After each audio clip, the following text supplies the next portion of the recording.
Angie Barlo was only 23 years old, and whether she truly believed in ghosts or not, she once sent her best friend a message that was supposed to be funny. Just a joke between two women who'd been inseparable for 11 years. But after Angie vanished and days became weeks, that text stopped being funny. It started reading like a warning nobody knew how to take seriously until it was too late. For 8 long months, the case barely moved. No answers, no closure. And what makes it even more maddening is this. Many people believe they already know who was responsible for Angie's disappearance. They just don't have the proof needed to make it stick. So what really happened to Angie Barlo 8 years ago? And did the person behind it truly get away with it? Angie was born on August 21, 1993 in Denver, Colorado. Her parents were Stephen Barlo and Christina Kramer. She grew up with 3 sisters, Wendy, Jessica, and Serena. And as the oldest, Angie naturally became the protector, the built-in leader, the sister who could be playful one minute and fiercely responsible the next. Angie's mother, Christina, always described her as stubborn, but not in a petty way. Angie was stubborn in the sense that if she decided she was finishing something, she was finishing it, no matter what. In school, Angie earned her diploma through the Career Center. She also excelled in sports in high school, and as she grew older, that same drive showed up in everything she did. Angie wasn't the type to sit still inside a routine. She loved new experiences, loved pushing past comfort zones, loved the feeling of discovering something she hadn't tried before. As an adult, Angie moved from Muncie, Indiana to Indianapolis with her best friend, Mona Jackson. They even got an apartment together. Mona didn't talk about Angie like a casual friend. She talked about her like family, the kind of bond where you don't just hang out, you move through life side by side, and Mona would later prove just how loyal she was. After high school, Angie wasn't completely sure what direction she wanted to take, so she started working as a dancer at Club Rio on West 38th Street in Indianapolis. It wasn't the path her mother would have chosen, and Christina was honest about that. She never tried to force Angie to quit, but she didn't like the idea of her daughter working in that world. Christina later put it plainly. Angie liked what she did. Christina didn't, and she said she didn't think any parent would. But Angie felt safe enough to keep doing it, and she treated it like a stepping stone, not a final destination. She was saving money, planning, thinking about what might come next, something more stable and higher paying down the road. Along with the club, Angie also worked private house parties, something she already had experience with. In her mind, it was business. Money in, then back home. Angie was strong, independent, and she loved life. No one around her imagined she could vanish without a trace. Until October 2017. That month, Angie received a text offer for a private job. The deal was simple on the surface. $500. A woman wanted to hire Angie to perform a private dance as a birthday surprise for her husband. It was unusual, sure, but Angie had done discreet private parties before. She didn't immediately see it as a problem. Mona did. There was something off from the beginning. The woman hiring Angie never gave her name. Angie tried to brush it aside, but Mona couldn't ignore the feeling crawling up her spine. She begged Angie not to go. She pushed hard, because best friends notice the small things. At first, Angie listened. She declined the offer and went on with her routine, but the calls didn't stop. The mysterious client kept reaching back out until Angie felt worn down by the persistence. And in a city like Indianapolis, extra money can always pull its due, especially when bills need to be covered. Eventually, Angie agreed. Then the client sent the details, an apartment address, and the front door code. The location was the landmark apartments and townhomes of Indianapolis, a place Angie didn't know well. And the instructions weren't just about showing up. The client told Angie to wear either black or red underwear. It was October 26, 2017, 5 days before Halloween. Angie started getting ready. And because Angie was not reckless, she did what she always did with private parties. She made sure someone knew where she was going. She texted Mona the address and the door code, creating a trail that a friend could follow if anything felt wrong. Then, once she was about to leave, Angie sent Mona a message that sounded like a throwaway joke. Having a private party at this address just in case I go missing, lol. To anyone reading it in the moment, It looks like dark humor, two close friends being dramatic for a laugh. But that message became the last time Angie ever communicated with Mona. Later that night, around 11:45 p.m., Angie posted a Snapchat photo. She was in a bathroom, seemingly getting ready at the house where the party was happening. She looked happy, excited, not scared, not upset. Nothing about the image suggested panic. And then, silence. Hours passed. Mona stayed awake all night, waiting for Angie to come home. Morning came. Angie still wasn't back. At the same time, Angie's mother, Christina, was spiraling into fear. She called, she texted. She left voicemails, nothing. Angie also had a Yorkie named Pablo. Christina knew her daughter's routines. Angie didn't leave Pablo alone without food or water, not like that. When Christina went to Angie's apartment, it was empty, and Pablo was there anxious and waiting. That detail mattered, because it told everyone the same thing. Angie wasn't just out late. Angie wasn't choosing to disappear. Something had happened. After enough time passed without contact, Mona couldn't wait anymore. She drove to the place where the party was supposed to be. When she got there, no one answered. She rang the doorbell anyway, nothing. The quiet made her stomach drop. Mona acted on instinct. She climbed over the gate and used the door code Angie had been given to unlock the apartment door. Inside, she found something that didn't make sense. The apartment was completely silent, and it looked clean, too clean, like nothing had happened there at all, and Angie was nowhere. Not long after that, Christina reported her daughter missing. Police responded quickly. Christina told them this behavior was completely out of character, and she emphasized the dog. Angie would never abandon Pablo. Investigators went to the apartment. They reviewed CCTV footage, hoping for anything that could give them direction. The cameras did catch something.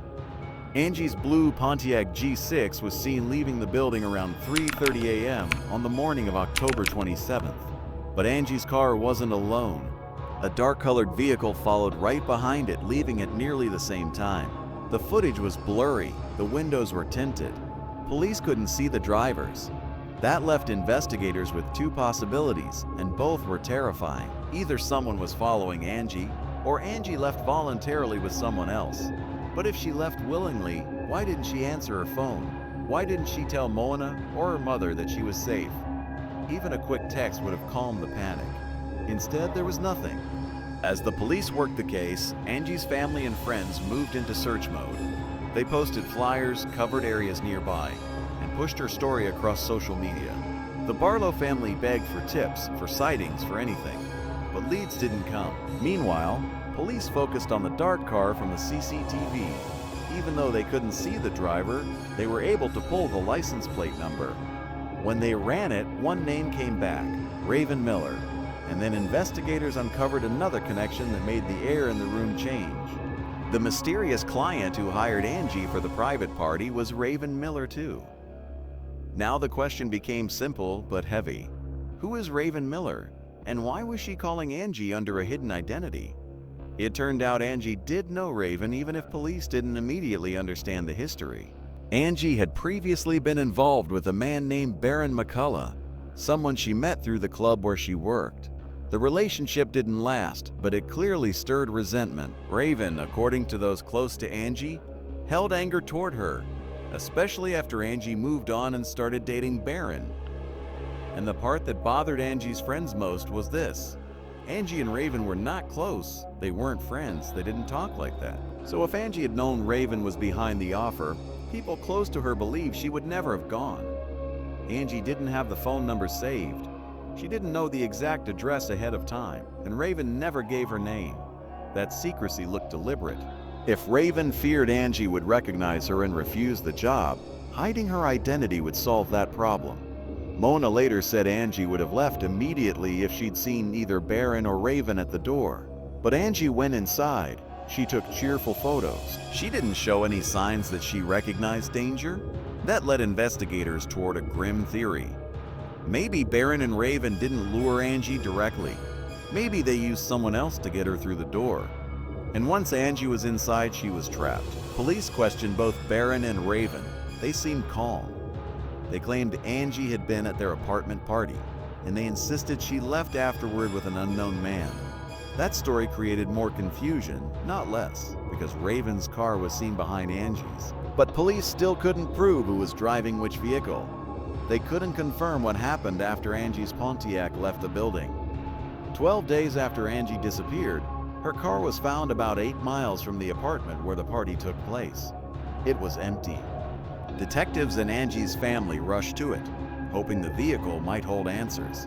But the car was a gut punch. The front end was heavily damaged, dented in a way that suggested it had been driven through a barbed wire fence. More dents ran along the sides, one headlight was broken, and the interior looked completely trashed. Christina knew Angie.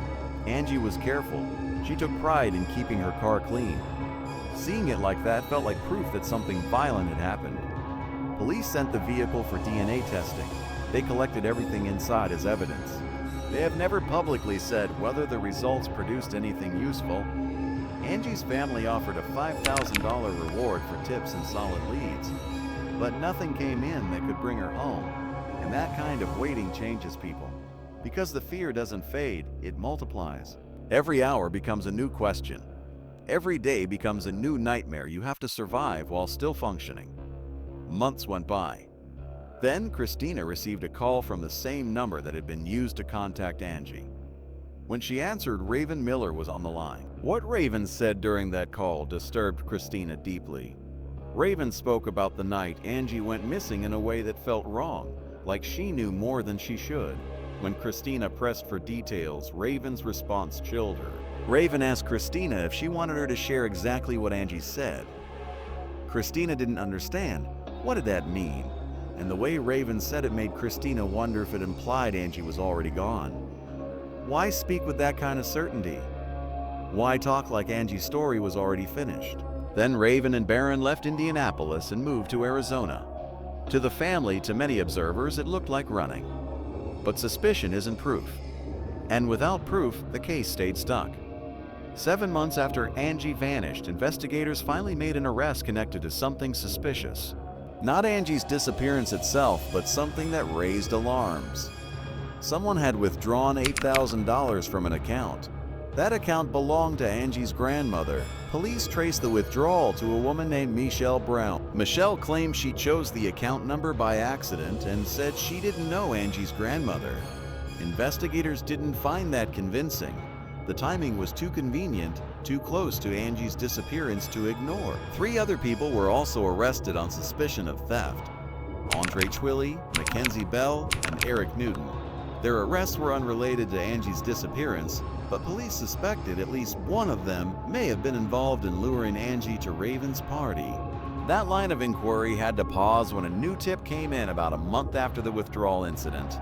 The tip was anonymous, and it claimed to know where Angie could be found. For Christina and the family, hope and dread arrived together. Christina held on to the belief that maybe Angie was still alive, somewhere waiting to be rescued. Authorities followed the tip to the backyard of a long-abandoned house. The location was about 10 miles from where Angie was last seen, in the 5300 block of East 43rd Street on the northeast side of Indianapolis. CSI teams arrived, cadaver dogs arrived, and everyone braced themselves for the kind of discovery that changes a case forever. The dogs led investigators to a spot in the backyard. Officers began digging carefully. Only a few feet down, they found a body buried in a shallow grave. The remains were partially decomposed, but some tattoos were still visible. Detectives knew they would need Christina's help to confirm identity. When Christina got the call, she tried to hold on to hope, but the mention of the coroner's office and identifying a body crushed it instantly. It was the call every parent fears. The next day, Christina went to the coroner's office. She looked at the photographs, she looked at the tattoos, and she knew it was Angie, 23 years old. For Christina, the image of her daughter in that condition became something she couldn't escape, a memory that doesn't fade, a moment that repeats behind your eyes every time you try to sleep. Angie's funeral was held in Muncie, Indiana on July 2, 2017. Friends and family gathered to support the Barlo family as they said goodbye. Angie was laid to rest, and Christina made sure her daughter's final moments before burial were handled with care, as perfect as a mother could make them.